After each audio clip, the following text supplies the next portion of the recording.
Welcome back, everyone, to podcast episode 4. My co-host is talking over me. We have a couple changes today. So first of all, I have my cool new cue cards, which I'm super excited about. I feel like Andy Cohen on Watch What Happens Live.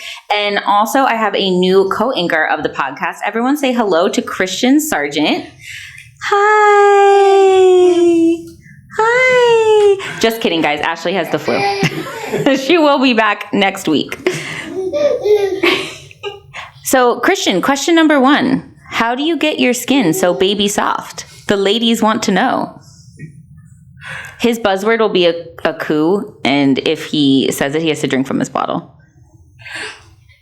Yeah. He may or may not be pooping.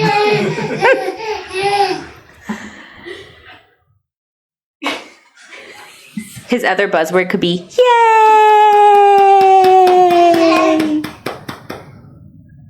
Yay!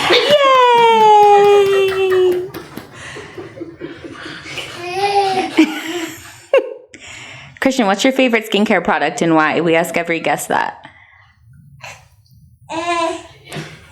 Johnson & Johnson baby soap, he says. Or his Skin Better Science sunscreen stick. They do make a sunscreen for babies 6 months and older.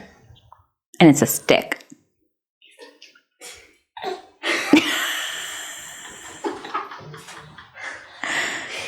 Are you pooping? I'm going to show this to all of his high school girlfriends, just so we know, everyone.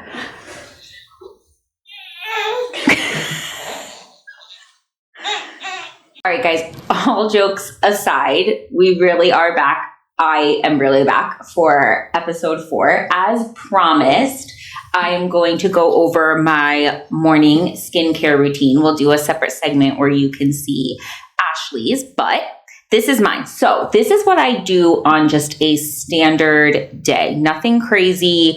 I'm not adding anything extra. I don't have an event that day. I'm not, throwing something else in that I want to do to enhance my routine. This is my work day morning routine. So here we go. First up is my cleanser. Now I know a lot of people say that they don't like to wash their face in the morning. They feel like they've already washed their face at night, put on all their skincare. So either they do nothing or they do warm water.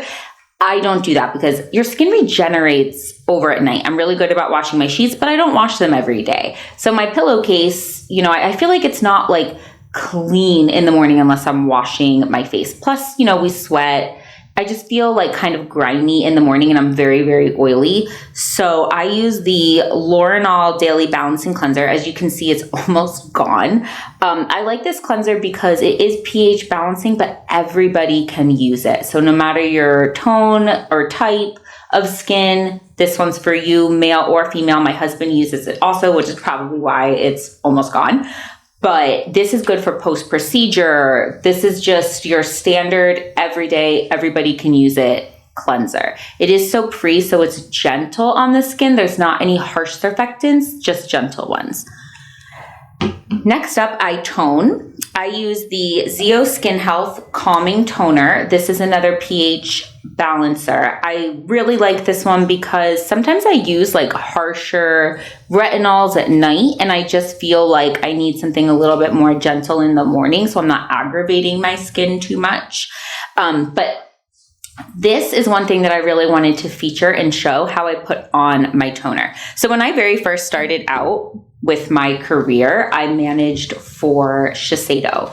So I fell in love with these. I've never been able to go back. These are their patented facial cotton pads. So I put these products that require a pad, which for me is really just my toner, but I use these guys. So they have, and I'm not kidding you, you can look it up, this is factual, 128,000 hand-picked cotton fibers in just one of these pads. There's 28 layers of all natural 100% cotton. So what that means is when you put your product on the pad, it doesn't soak it up. So 100% of the product that's going on the pad is going to go onto your skin. You won't believe how much product you waste using cotton balls. Sorry, to cotton balls. But if you are putting your toner on, you'll even feel it, like it seeps into it. So it's absorbing half of the product. So you're not getting your money's worth out of your bottle, which these bottles are expensive. So it makes a big difference. Plus it doesn't like puff off on the face or leave any residue on the face. It's really silky and smooth. And this entire thing is, I think now it retails for like $16. When I first started, it was like $10. Now it's $16, but it lasts you so long. And I definitely feel like it's worth the investment because for a couple extra dollars, your product is going to go a lot farther. So next up, I always use a serum. This is, we talked about this one on our vitamin C episode, and I referenced the fact that this is the one that I use. I'm still using it. It's the Skin Better Science Alto Advanced Defense and Repair Serum. This is their travel size. It does come in a larger one, but their travel size still has 75 pumps in it, and a rep had given me this size, and I've just been using it. You can use it AM and PM. It is my AM. So this is my antioxidant that I use. So when I was working up north in New Jersey, there was a lot more like smog and kind of congestion, but down here with the sun being so strong, I still feel like I need like a coat of armor on my skin that's going to protect it from all the environmental aggressors, which down here is just that like heat and just smacks you in the face, humidity and sun. This also, I feel like it just makes my skin look more even and brighter, and it kind of gives it a little bit more of a dewy appearance. So I do use a different serum at night, which we'll go over in the nighttime episode, but this is my go-to currently for during the day. And then I always use a lip balm. I actually just found this one when I was cleaning out my linen closet. It's an EOS lip balm, and I was like, oh yeah, I liked how my lips felt when I used this one. So I just kind of chucked it back in my drawer, and I've been using it. So before I put on like lipstick or anything, or even if I just want normal hydration during the day, I always use a lip balm throughout the day. I just find it makes my lips look a lot more plump and smooth, and lips age a lot quicker than people think they do. So you should be using a good lip product. Not that this is necessarily the best one that I have on hand. It's just in my drawer, I use it. I'm being totally upfront and honest with my products that I use. So this one came along with me today. So this, I actually finished it this morning, but I did use it today. So I wanted to feature everything I've been using like up to this point. We'll do a revisited episode down the road where I go into like an updated routine because I switch these things out all the time, which I'll go over at the end of the episode why I do that. But this is the Illumiere MD, the Illumine Eye Brightening Eye Cream. I've been really happy with this eye cream. This is a new brand that just got introduced to me. It's the first ever considered clean, quote unquote, clean cosmeceutical brand on the market for like medical grade products. So it originated in Canada. They're now in Europe. They're slowly making their way over to the United States. One of my reps from a previous company moved over to them. She gave me a bunch of their products to try, but like I've mentioned in previous episodes, I only bring in one new product at a time into others' routines as well as my own, so I can really see what's working versus not working. I was really happy with this eye cream. A lot of eye creams for the daytime, they'll pill underneath of my makeup. I don't care about that at night, but I do care about it during the day because when I go to put my makeup on, I can feel it moving and I feel like I'm transferring my eye cream. This one, it did not transfer. It looked really bright underneath of my eyes. They looked fantastic. I ended up using it at night also, which is probably how I went through it so quickly. Usually I have different ones for morning and night, but I just really loved it. So I would love to hear from you guys if you know about this brand, if you're interested in knowing more about this brand, if you'd like us to do an episode with that rep where you can learn more about the brand. Because really their claim to fame is that they are a clean medical grade product line. They're the only one on the market. Even if you want us to carry it, I love hearing you guys' feedback. So I would really be interested to know what you think. Next up, and this is my last step in my routine, but my favorite step in my routine. So this is the Revision Skincare IntelliShade Matte. They make IntelliShade Clear, True Physical, Original, and Matte. So they have 4 formulations of it. I use the matte because I am very oily, but This is a 5-in-1 product. This is going to be your daily moisturizer. It is your makeup. It is your sunscreen. It has peptides in it. So over time, it actually makes your skin look better. It will reduce the appearance of lines and wrinkles. It hydrates your skin. Those are your standard moisturizer components that are in this bottle.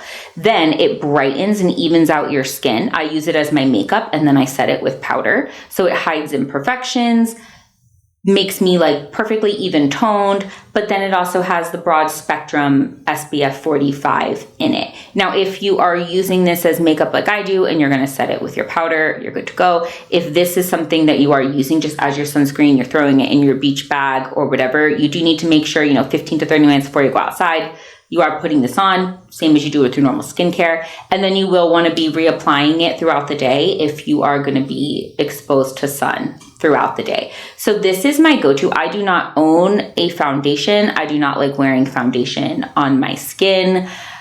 I'm pretty sure the last time I even wore foundation was like my wedding day. Like I don't wear it because this makes my skin look better when I am wearing it. And the whole point of skincare is so you don't need heavy makeup. You shouldn't need to wear a heavy foundation. That means that you are just covering up the imperfections, whereas you should be correcting them and fixing them and getting yourself to the point where a tinted sunscreen is really all you need, and you want to let your skin breathe. And what you're putting on your skin should only be benefiting it.